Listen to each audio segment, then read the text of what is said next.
Greetings, ladies and gentlemen. Hope your year has started on well. Today, I want us to revisit our festive season and take some lessons from it. During the festive seasons, there were some people who spent beyond what they could afford. There were some people who could not afford to spend. And there were some people whose money got lost on things that they would not have wanted. Now, as we dawn into the new year, what lessons can you learn from this? Let's start on the part of people who were not able to spend. You find somebody was not able to spend on Christmas period. Yet there is another person, sorry for that. There is another person who went even on holiday. And you start asking yourself, how can I get there? It is very easy.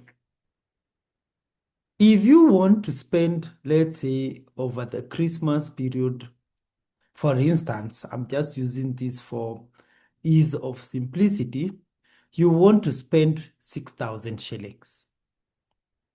There are 12 months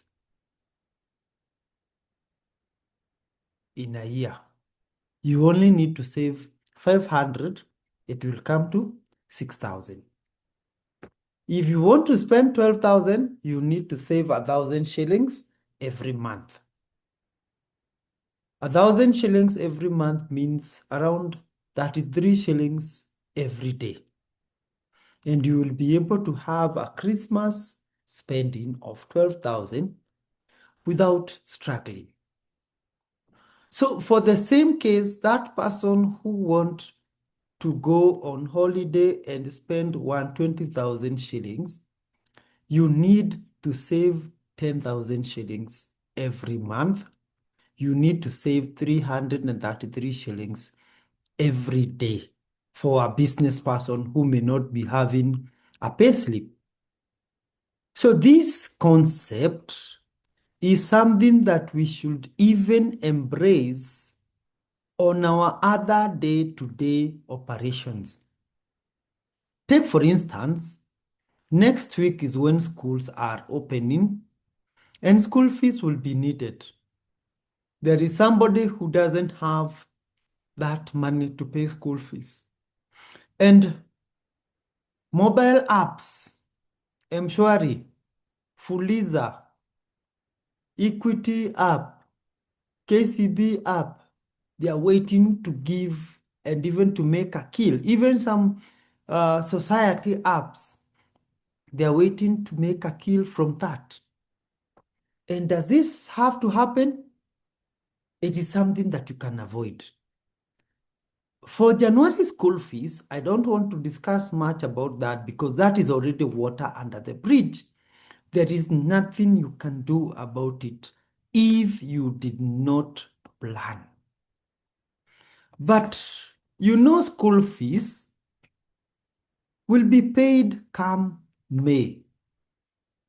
And between now and May, you don't wait and say miracles will happen. God will provide in May.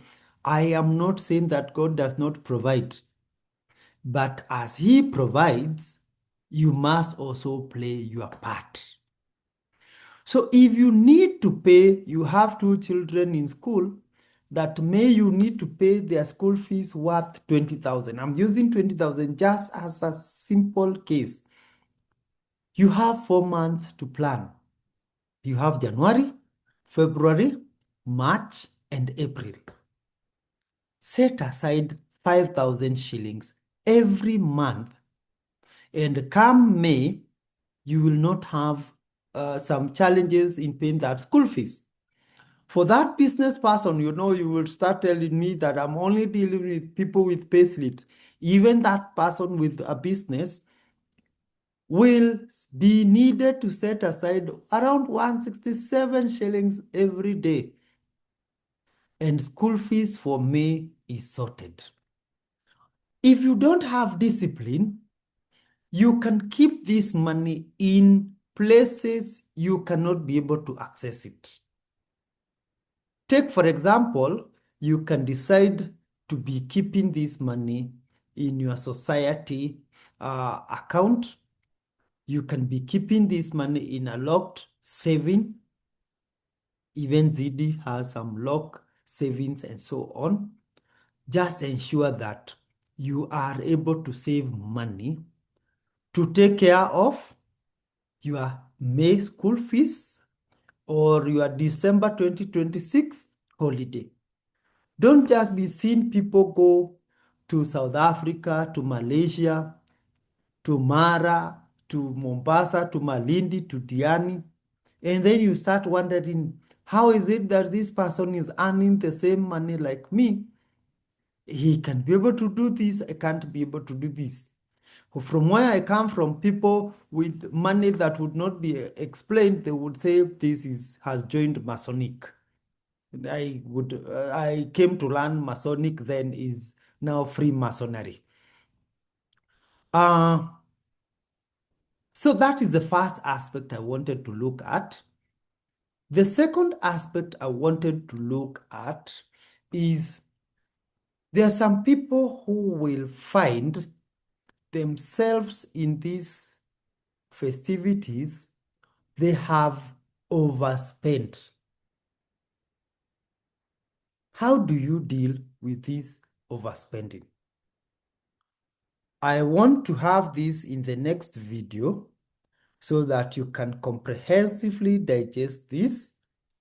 Then, should you have any questions and so on, please feel free to engage me.